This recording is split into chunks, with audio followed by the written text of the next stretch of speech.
du Saint-Esprit. Amen. Viens, Esprit Saint, viens en nos cœurs, ô lumière bienheureuse, viens remplir jusqu'à l'intime le cœur de tous tes fidèles. Évangile de Jésus-Christ selon saint Luc.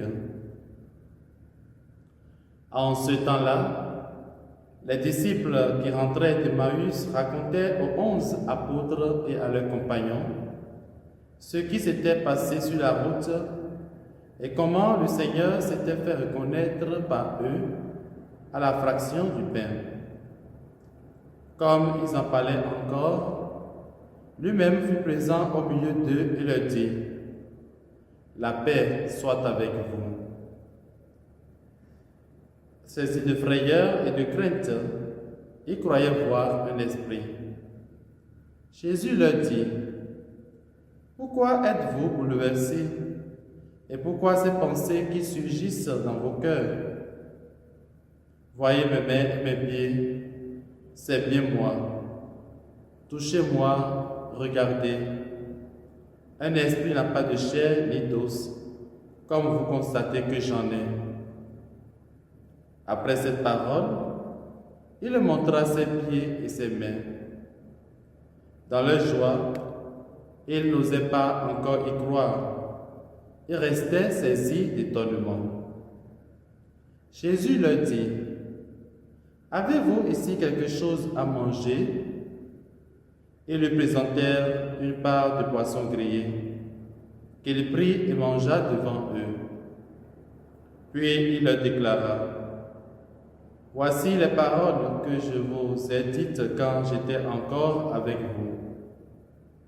Il faut que s'accomplisse tout ce qui a été écrit à mon sujet dans la loi de Moïse, les prophètes et les psaumes. » Il leur dit : « Ainsi est-il écrit que le Christ souffrirait, qu'il ressusciterait d'entre les morts le troisième jour, et que la conversion serait proclamée en son nom, pour le pardon des péchés, à toutes les nations, en commençant par Jérusalem. À vous d'en être les témoins. » Acclamons la parole du Seigneur. Louange à toi, Seigneur Jésus. Bien-aimés dans le Seigneur, nous sommes aujourd'hui le jeudi 9 avril 2026 et nous bénissons le Seigneur pour ses bienfaits. Nous faisons mémoire aujourd'hui de Saint Marcel.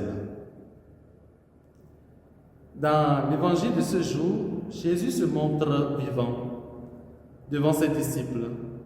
Il affirme son identité, c'est bien moi, et en donne les preuves.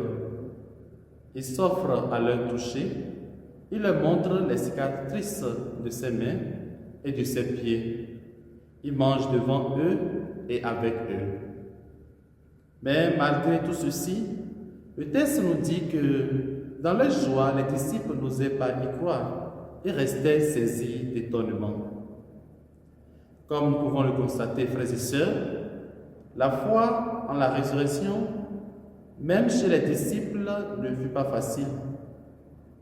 Notre esprit moderne a beaucoup de mal à admettre la résurrection de l'homme après la mort.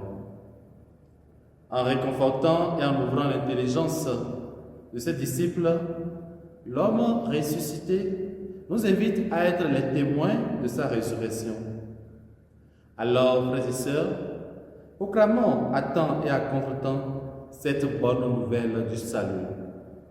Que Dieu Tout-Puissant vous bénisse et vous garde dans sa joie et dans sa paix, au nom du Père et du Fils et du Saint-Esprit. Amen.